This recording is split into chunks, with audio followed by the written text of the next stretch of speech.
Buenas noches, bienvenidos a una nueva entrevista en Focos. Karen, feliz noche. Buenas noches, gracias por acompañarnos. Haremos un contexto de la entrevista de esta noche y es que el reciente informe sobre la situación de derechos humanos publicado por la Universidad Centroamericana José Simeón Cañas UCA de 2018, pero publicado en 2019, advierte que los cientos de casos reportados por desplazamiento forzado y violencia, además de las vulneraciones asociadas a pobreza y desigualdad y la falta de protección a los defensores en derechos humanos y minorías, contradicen la imagen de un Estado garante de los derechos.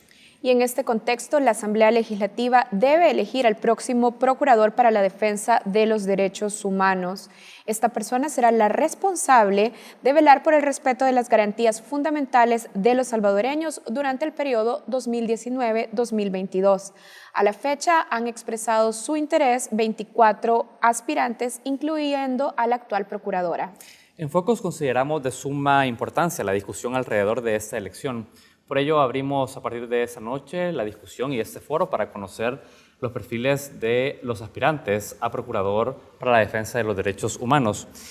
Esta noche iniciamos con Antonio Aguilar, abogado quien durante 15 años fungió como procurador adjunto y procurador para la defensa de los derechos económicos, sociales y culturales, a quien damos la bienvenida en Focos por primera vez. Muchas gracias. Buenas noches, Karen. Buenas noches, Saúl. Un saludo muy especial a la teleaudiencia de Focos, un programa tan importante para nuestro país. Gracias por acompañarnos. Gracias. Antonio, como lo estábamos mencionando en la introducción, usted ya ocupó el cargo de procurador adjunto durante 15 años, en el periodo 2001-2016. ¿Qué iniciativas que no pudo realizar durante su cargo anterior espera poner en marcha si resulta electo como nuevo procurador? Ciertamente he tenido esa experiencia dentro de la institución y indudablemente que hay muchas cosas que durante la gestión no se lograron hacer. Sin embargo, creo que dentro de los grandes retos que se tienen en este momento hacia la Procuraduría es lograr en gran medida recuperar la presencia, recuperar la confianza de la población hacia la Procuraduría, a partir de lo cual poder implementar todo el mandato de la institución y poder desarrollar todas aquellas acciones que puedan tener un impacto bastante positivo hacia la población salvadoreña. Por lo tanto, uno de los aspectos importantes que se quieren desarrollar o pretendería desarrollar al ser electo por la Asamblea Legislativa es el mejoramiento del sistema de protección de los derechos humanos dentro de la Procuraduría. Por lo general a la institución se le percibe como una institución meramente tramitadora de casos, de denuncias. Sin embargo, la institución tiene un mandato muy amplio dentro del marco constitucional y de la ley. Por lo tanto, una de las cosas que es importante impulsar es ese fortalecimiento de ese sistema, de manera que la Procuraduría se pueda posicionar dentro de la sociedad salvadoreña como una institución que no solo atiende los casos cotidianos o los casos que diariamente se reciben, sino que además tenga una incidencia fuerte hacia las políticas públicas, hacia las leyes y hacia los grandes temas en El Salvador. Ahora, usted nos ha respondido sobre el qué, pero la pregunta inmediata es el cómo, porque si bien usted tiene claro el diagnóstico, que hay una visión o una perspectiva, más bien percepción de la población que la Procuraduría no está teniendo una incidencia lo suficientemente fuerte a la hora de levantar alarmas y alertas respecto a las violaciones a los derechos humanos. Nos preguntamos cómo se le eleva el perfil a una Procuraduría para la defensa de los derechos humanos hoy en día. Es decir, ¿es una reforma legal? ¿Es otro tipo de mecanismo el que se tiene que realizar? Bueno, definitivamente que pasa por revisar todas las metodologías de trabajo, pasa por revisar los planes estratégicos, por revisar cuáles son las estrategias de cobertura territorial. Pero entonces es un tema de carácter administrativo de la gestión de la Procuraduría. ¿Ahí se resume? No, por un lado es eso, pero también por otro lado pasa por la conformación de los equipos de trabajo, del personal con sus diferentes perfiles o sus diferentes capacidades que puedan atender también a través de su propia experticia esos grandes temas que en este momento está demandando El Salvador. Por lo tanto, además de revisar toda la planificación estratégica para ir logrando ese objetivo, también se tiene que trabajar en términos del mejoramiento de las capacidades del personal, en mejorar el presupuesto institucional. Quiero entender que no son las personas idóneas las que están al frente de las unidades en las que se divide el trabajo de la Procuraduría. No, me refiero a que dentro de la Procuraduría hay muchas personas, el personal en general es un personal de mucha trayectoria, gente que con mucho esfuerzo, con mucha dedicación, con bastante compromiso. Sin embargo, en el actual momento del país también se requiere hacer los análisis correspondientes para ir logrando la mejora dentro de los equipos de trabajo, poder incorporar personas que puedan tener ese perfil para atender los grandes desafíos del país. Yo quiero decirlo de manera bien contundente que el trabajo del personal de la Procuraduría es un trabajo que se hace con mucha dedicación y también con mucha capacidad. Obviamente que el actual momento que la Procuraduría está viviendo, por la situación que estamos conociendo de parte de la Procuraduría, también se va a requerir hacer los ajustes necesarios e impulsar el tema presupuestario, el tema de mejoramiento de capacidades, etcétera. Quiero volver a algo que usted estaba poniendo sobre la mesa. Decía, es importante que la Procuraduría recupere la presencia, recupere la confianza de la población. Revisando la Constitución, a la Procuraduría para la Defensa de los Derechos Humanos le corresponden, por ejemplo, investigar en casos de violaciones a los derechos humanos, esto es recibir denuncias de los ciudadanos o investigar de oficio, asistir a las víctimas, pero también emitir opiniones públicas sobre leyes o actuaciones del Estado que están afectando el ejercicio de los derechos humanos. Sin embargo, Antonio, en los últimos años lo que vemos es más a organizaciones de la sociedad civil asumiendo ese rol de incidencia y de abrir la discusión pública. ¿Por qué diría usted que la Procuraduría ha perdido ese liderazgo en la discusión, ha ido perdiendo la confianza de la población? ¿Cómo lo explica? Bueno, en primer lugar, creo que es importante que la sociedad civil tenga una fuerte presencia, un fuerte liderazgo. Realmente el trabajo de la sociedad civil es fundamental para el avance de los derechos humanos. Sin embargo, desde la perspectiva del trabajo de la Procuraduría, no se ha atendido esa relación o no se ha atendido adecuadamente esa relación con la sociedad civil, y es evidente que muchos de los temas importantes para el país y que también están vinculados a las demandas y a las necesidades de la sociedad civil en general y de los diferentes grupos poblacionales, no se les ha dado la atención que esos temas requieren. ¿Y cómo lo explica? Porque vemos, por ejemplo, a instituciones como el IDUCA o Cristosal asumiendo el liderazgo en abrir las discusiones, por ejemplo, sobre temas como desplazamiento forzado, ejecuciones extrajudiciales, la permanencia de medidas que atentarían contra los derechos humanos de las personas privadas de libertad. ¿Cómo explica que la Procuraduría, no esté a la par de estas organizaciones en esta discusión? Lógicamente que es un tema de conducción, es un tema de liderazgo institucional. ¿Cómo explica estos vacíos de la conducción, del liderazgo? Pues yo creo que es un tema que está vinculado justamente a la titularidad de la Procuraduría para la Defensa de los Derechos Humanos. Lamentablemente, muchas de las cosas que se están cuestionando a ese respecto es el no haber salido al encuentro de esos grandes temas, de esas grandes reivindicaciones y necesidades que el país tiene. Más allá de otros problemas o de otros factores, como puede ser el problema presupuestario y cualquier otras causas que pudieran estar incidiendo hacia esa falta de presencia, lógicamente que es un problema también de conducción institucional. Que tiene que ver con el perfil de la cabeza de la Procuraduría, y en ese sentido usted tendría que llegar a sustituir, dado que usted está aspirando a tener ese lugar, un liderazgo muchísimo más presente y una vocería más fuerte dentro de la Procuraduría. Digamos, ¿qué características nos permitirían concluir de que usted es esa persona? Bueno, por supuesto que desde el momento que uno aspira y se postula, es porque está consciente que reúne las credenciales, reúne el perfil para poder realizar ese esfuerzo, para poder realizar para poder cumplir con esos objetivos. En el caso personal, considero que mis años dentro de la institución, los conocimientos que yo adquirí, toda la experiencia que tengo a nivel del trabajo institucional, así también todo el compromiso que tengo en el trabajo en defensa y promoción de los derechos humanos, me permitiría pues lograr desarrollar todo un plan de trabajo encaminado a recuperar esa confianza, recuperar el posicionamiento que la Procuraduría debe tener en el país, esa relevancia que la Procuraduría tiene en los grandes temas nacionales. A propósito de la conducción, el presupuesto de la Procuraduría para 2019 es de $10.1 millones. A primera vista llama la atención que 7.9 millones están destinados al rubro de remuneraciones.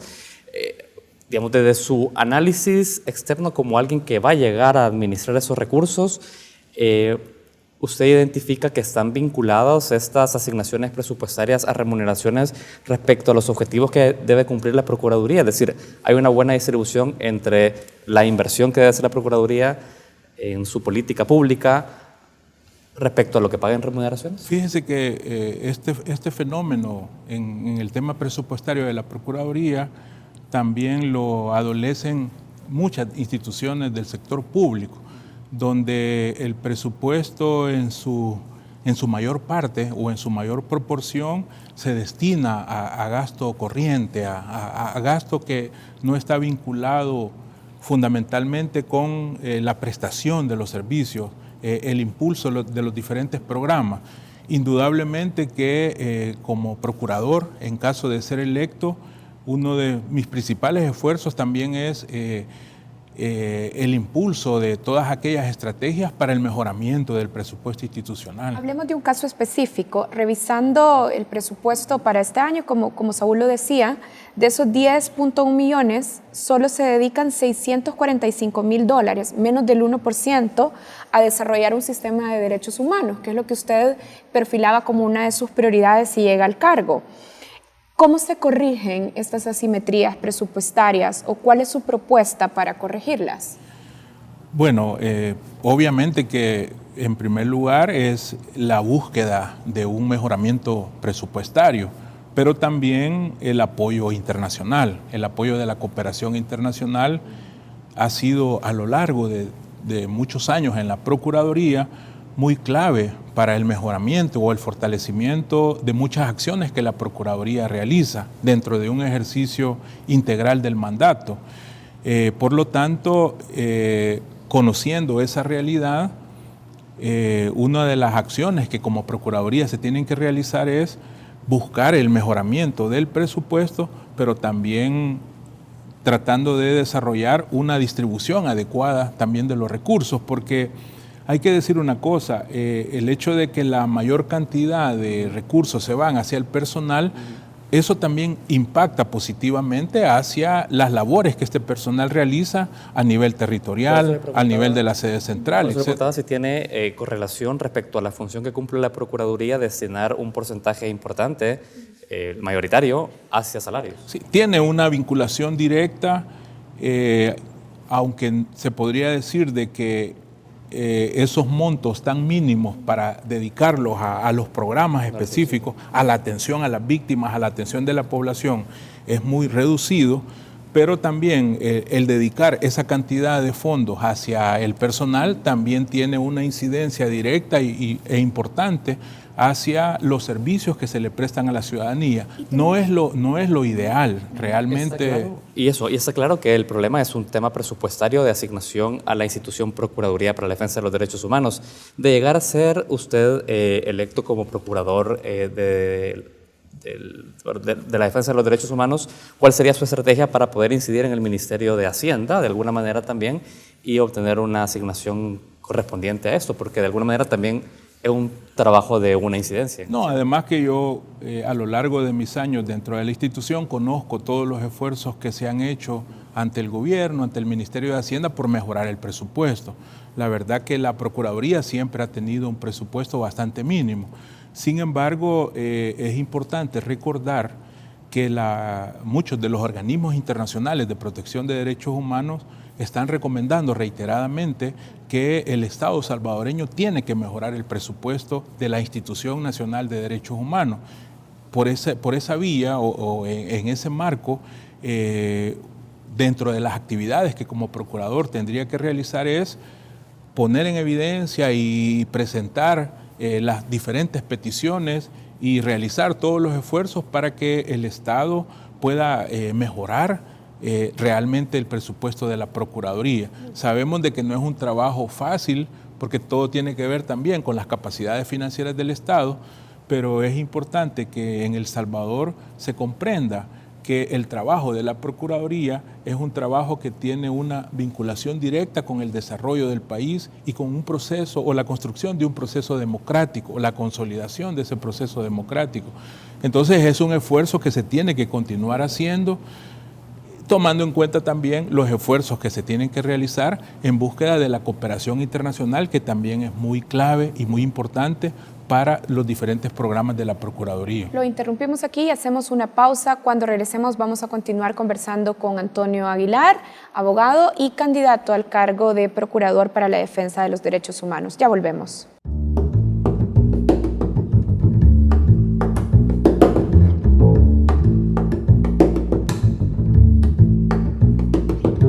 Estamos de regreso en la mesa de entrevista de Matices. La Asamblea Legislativa está llevando a cabo el proceso de entrevistas con los aspirantes para ocupar el cargo de Procurador para la Defensa de los Derechos Humanos. Esta noche estamos conversando con uno de los candidatos, el abogado Antonio Aguilar, que además durante 15 años ejerció como procurador adjunto.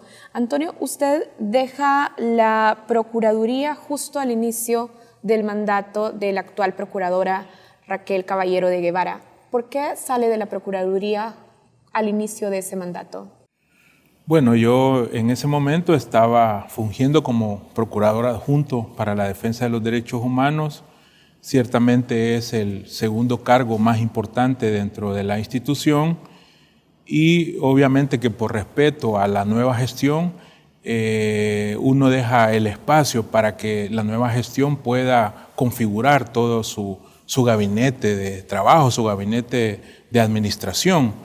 Por lo tanto, más allá, digamos, de las diferencias que como persona o como profesional pueda tener con una visión de la nueva titularidad, también dejo el espacio para que la nueva titular que llegó en ese momento pudiera tomar las decisiones respecto a su equipo cercano de trabajo. ¿Esas diferencias tienen que ver con posturas, por ejemplo, como la del aborto? Porque la procuradora de Guevara dijo desde el inicio de su mandato que nunca apoyaría el aborto, por ejemplo. Sabemos que la discusión está abierta en el país. Instituciones como Naciones Unidas han advertido que la prohibición total del aborto expone a las mujeres a sufrir emergencias obstétricas que ponen en riesgo su vida, por las cuales después serán perseguidas penalmente. ¿Su opinión respecto a ese tema cuál es? Bueno, quizás decir en primer lugar que mi salida de la institución en realidad no tiene que ver con esos temas, porque en ese momento no había como pronunciamientos muy abiertos en esa línea. Bueno, ella lo dijo públicamente. Posteriormente, ya en el desarrollo de la gestión, creo que ha sido bastante evidente cuál es la postura de la señora procuradora en este tema. Desde mi propia perspectiva, yo considero de que el tema que usted menciona es un tema que, por un lado, está regulado en la Constitución. Hay una jurisprudencia en términos de protección a la vida, es decir, dentro de lo que es la protección a la vida y dentro de lo que es esta temática, hay un desarrollo.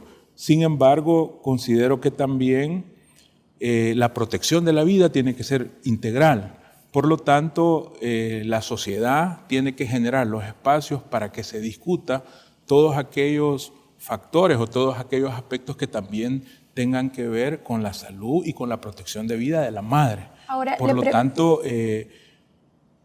desde mi punto de vista como profesional, como abogado, considero de que desde la perspectiva de los derechos humanos, las posturas absolutas en este tema no son las más convenientes. Considero de que tal como lo han planteado muchos organismos internacionales que tienen que ver con este tema, es una situación que se tiene que someter a la discusión de los diferentes sectores a efecto de que, además de cumplir con la estructura o la arquitectura constitucional y con la jurisprudencia que se ha venido desarrollando, también se puedan tomar todas las medidas para que la madre también pueda ser protegida en cuanto a la vida. Y de ahí tienen que darse también las diferentes regulaciones para poder atender los diferentes casos o las diferentes situaciones que alrededor de ese tema se tienen que dar. Quisiera ser más específica la pregunta. ¿Cuál es su opinión sobre la posibilidad de que se reforme el Código Penal de tal manera que se despenalice el aborto en causales específicas? Pues, como sabemos, dentro de nuestra legislación penal, antes sí existían una serie de causales en las cuales no era punible la interrupción del embarazo. Nuestro órgano legislativo en un momento determinado tomó la decisión que esto ya no continuara así. Incluso hubo una reforma constitucional al respecto. Mi posición es que debemos de entrar a una discusión seria, no religiosa, científica, de manera que el Estado salvadoreño pueda tener la legislación que, además de proteger al no nacido, también proteja otros derechos que están alrededor de la temática. Por lo tanto, si a partir de esa discusión, bajo elementos técnicos, profesionales y científicos, se tiene el resultado de la necesidad de emitir nuevas regulaciones, yo creo que desde la perspectiva de la protección de los derechos humanos y desde los compromisos internacionales que el Estado tiene en esa materia, El Salvador debe de abrirse a una discusión de esa naturaleza. Queda clara la postura. ¿Cuál es su opinión sobre la medida del presidente Nayib Bukele de decretar estados de emergencia indefinidos en los centros penales como una estrategia de presión a las pandillas? Fíjese que ese tema, desde la perspectiva del cargo al que yo estoy aspirando, que es el de Procurador para la Defensa de los Derechos Humanos, considero de que es un tema que lo tengo que analizar a partir de los diferentes mecanismos que se estén implementando en la medida concreta que se desarrolla por parte del presidente. Ahora, digamos, en conocimiento público que le permitan formular un criterio sobre eso. Es decir, obviamente que sí tengo de manera personal y por la experiencia que yo tengo en el trabajo de derechos humanos, un criterio de carácter específico sobre este tema, y obviamente que las autoridades de El Salvador, los diferentes órganos del Estado, cualquier medida que emitan respecto a las personas privadas de libertad, cualquier medida que emitan en el sistema penitenciario, tiene que estar fundamentada en el respeto de los derechos humanos. ¿Cuál es su opinión? Bueno, el marco legal de la Procuraduría le da atribuciones específicas en el tema de centros penales. ¿Cuál es su opinión, por ejemplo, de medidas que aíslan totalmente a los privados de libertad? Pues la opinión es justamente la que deriva de toda la normativa, de todos los principios en materia de derechos humanos. ¿Qué es? Eso no es permitido dentro del respeto de los derechos humanos. La legislación nacional, la misma Constitución de la República y los tratados internacionales prohíben ese tipo de medidas en el proceso de penitenciario o respecto a las personas privadas de libertad. De manera que si el presidente Bukele, como una de sus principales medidas al decretar medidas de emergencia en centros penales, fue el aislamiento de los reos, es más, un tuit señala algo así como no volverán a ver el sol hasta que no bajen los homicidios. Bajo la lectura que usted acaba de hacer, es atentatoria a los convenios y tratados de carácter internacional en materia de derechos humanos.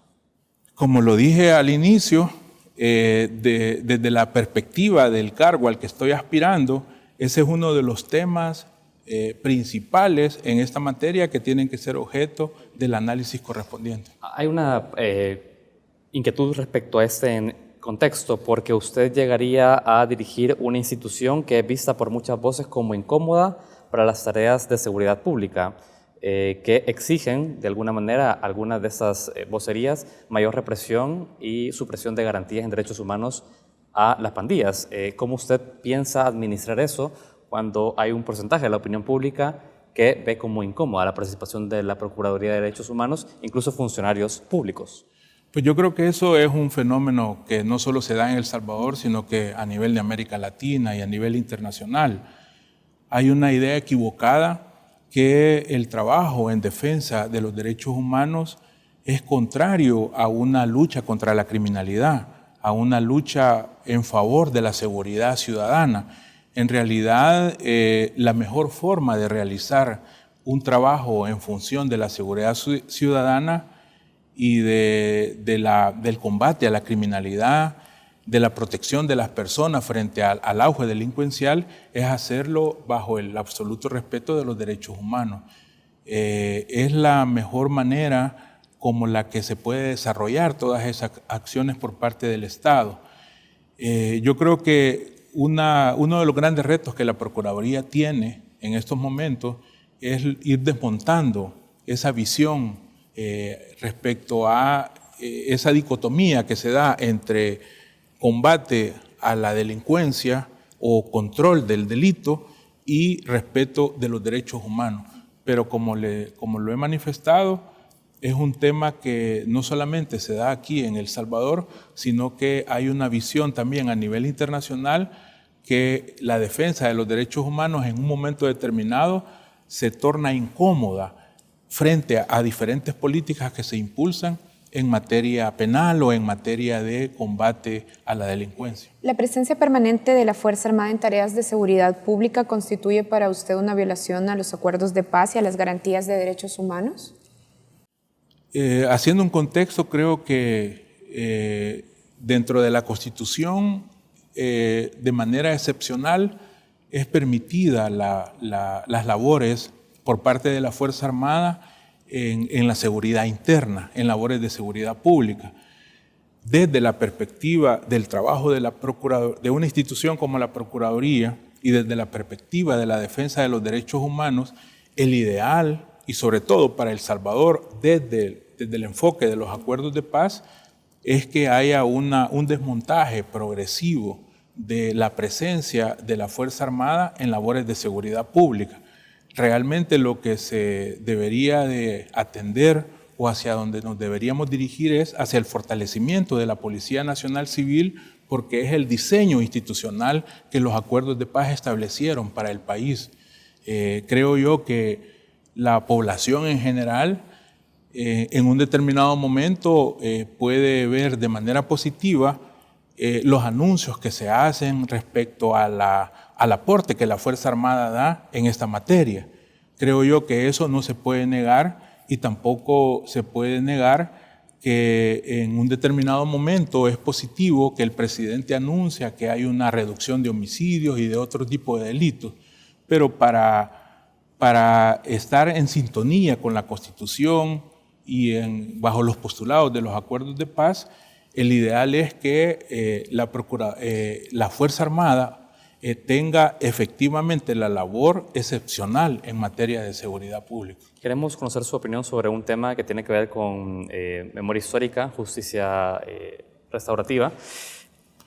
Recientemente en el país se desató también la discusión sobre una nueva ley de amnistía propuesta por determinados diputados del Parlamento, en donde se proponía que se exoneraba de responsabilidad penal, incluso ir a la cárcel a aquellos responsables de graves violaciones a los derechos humanos.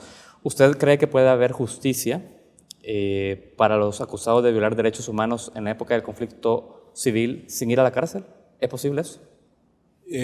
Esto lo tenemos que ver dentro del contexto de la justicia transicional. No nos olvidemos que aquí tenemos una sentencia de la Sala de lo Constitucional que estableció los parámetros para nuevas regulaciones en este marco, para trabajar en favor de la justicia, la verdad y la reparación integral. A mí me parece que todos esos temas, tal como lo ha establecido la misma jurisprudencia de la Sala de lo Constitucional, son temas que tienen que ser consultados con las víctimas. Acordémonos que una de las grandes esperanzas y una de las grandes luchas de las organizaciones de derechos humanos, especialmente de personas víctimas del conflicto armado, es la verdad, es el logro de la verdad, el logro de la reparación. Sin embargo, el tema de las diferentes penalidades que se pueden implementar en materia de justicia transicional es uno de los temas que tienen que ser discutidos con las víctimas. No puede haber realmente una justicia transicional si no se hace justicia en los casos que sean conocidos en el marco de los hechos del conflicto armado. ¿Y esa justicia en esta concepción y desde su opinión puede excluir, como Saúl lo estaba planteando, la responsabilidad penal? No, definitivamente que dentro de los parámetros de la Sala de lo Constitucional no se habla que se excluya la responsabilidad penal. Lo que se habla es de algunos mecanismos de dosimetría penal, que a través de la consulta con las víctimas, que a través del cumplimiento de determinadas condiciones, como el aporte hacia el esclarecimiento de la verdad, etcétera, puedan hacerse algunos mecanismos que no tengan relación con el derecho penal tradicional, sino que estamos hablando de mecanismos que pueden dosificar las penalidades en el marco de una justicia transicional, pero el excluir la determinación de la responsabilidad penal es contrario a todo el derecho internacional. Siempre tiene que haber una responsabilidad penal que es diferente al tema de cárcel, que es un tema que se tiene que discutir. Bien. Y bueno, cerramos esta entrevista, pero antes hay un tema. Este es un cargo de elección política, por tanto, no se puede aspirar a él si no se consensúan apoyos con los partidos representados en la Asamblea Legislativa y, por supuesto, con otros sectores de la sociedad civil. Así es que nos interesa conocer qué sectores apoyan su candidatura. Pues fíjese que yo en este momento todavía no está claro cuáles son como los apoyos políticos que uno tiene. En realidad, mi trabajo ha sido siempre en defensa de los derechos humanos. Yo he tenido una relación muy cercana con diferentes organizaciones de la sociedad civil. He trabajado en diferentes temas. ¿Esas organizaciones apoyan su candidatura? Pues en este momento yo haría mal en decir de que cuento con el apoyo. Yo esperaría que, conociendo mi trayectoria, conociendo mi trabajo, pueda contar con el apoyo de la sociedad civil, porque realmente para llegar a una institución como la Procuraduría es clave contar con la confianza y también contar con el apoyo de las diferentes organizaciones. Yo he trabajado mucho con la sociedad civil, he impulsado muchos temas alrededor de las grandes reivindicaciones de la sociedad civil, pero en este momento yo haría mal en decir de que cuento directamente con el apoyo. Yo esperaría tener el apoyo de las organizaciones, porque conocen mi trabajo, porque conocen mi compromiso. Muy bien. Antonio Aguilar, aspirante a Procurador para la Defensa de los Derechos Humanos, queremos agradecerle su presencia en Focos esta noche. Muchas gracias. Realmente ha sido muy, muy bueno para mí poder participar en este programa. Muy amable. Bueno, muchísimas gracias. Nosotros cerramos esta entrevista y por supuesto dejamos abierto este espacio también para que nos acompañe la actual procuradora, candidata a la reelección, y por supuesto para las voces de otros aspirantes al cargo. En las plataformas de Focos, también en digitales, estaremos conociendo más detalles sobre esta elección, Karen. Hacemos una pausa y ya regresamos.